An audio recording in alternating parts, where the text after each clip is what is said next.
Seguimos con nuestras prácticas y con nuestros ejercicios para manejar estupendamente la acuarela. Hoy lo que vamos a ver es algo muy importante en la acuarela y es las transparencias. La acuarela es una técnica estupenda para crear transparencias. Entonces, para ello he cogido este papel con estos tonos que hicimos el otro día, porque ya están secos, porque para las transparencias hay que trabajar con colores ya que se hayan secado, porque si no se nos mezclan. Entonces, por ejemplo, en este rojo voy a coger un poquito de azul, como siempre, mojamos el color para que coja pigmentación y vamos a probar. Esto, como veis, está seco, entonces voy a empezar aquí arriba y pinto encima. Hay que pintar con mucha delicadeza y con mucho cuidado, porque aunque esté seco el color de abajo, al mojarse puede resultar, puede deshacerse la pigmentación y entonces se mezcla. Entonces aquí lo he hecho con un tono de azul muy clarito, seco, para que veáis cómo queda.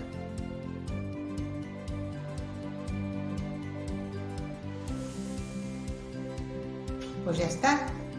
Si voy a probar con más azul, con más oscuro, en la parte de abajo, que el rosa es más clarito, le voy a dar más azul, por ejemplo aquí, con más fuerza de color.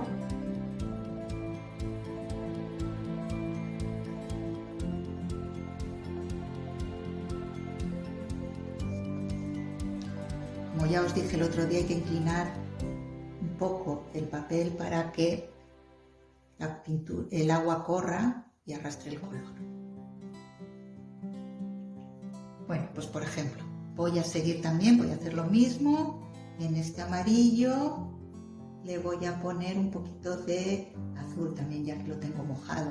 Voy a poner aquí.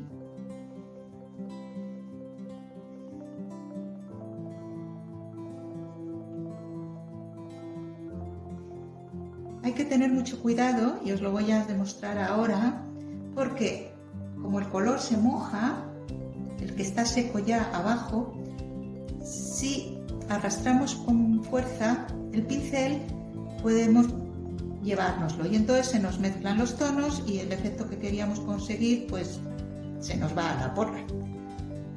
Así que, por ejemplo, aquí abajo lo voy a hacer. Sigo mojando. Aquí, voy a pintar encima, y mojo bien. Esto en teoría sería azul, pero si yo arrastro, ya veréis cómo esto se me va mezclando y el azul que había pintado, ¿lo veis? ¿Veis cómo va cambiando de tono? Porque me estoy llevando el amarillo de abajo, pero porque estoy arrastrando. Aún así, siempre se va a quedar el amarillo impregnado abajo. Pero el azul que tenía arriba, como veis, se ha convertido en un verde. Y entonces, pues no era el efecto que queríamos, evidentemente. Nosotros habíamos cogido un azul. Bueno, pues estas son las transparencias y también os digo que hay que seguir practicando y practicando. Y veis cómo se van mezclando los tonos y cómo quedan. Aquí este ya estaba hecho de antes. Todo depende de la pigmentación que le demos a los tonos, si queremos que sobresalga uno más que otro. Pues hasta la próxima.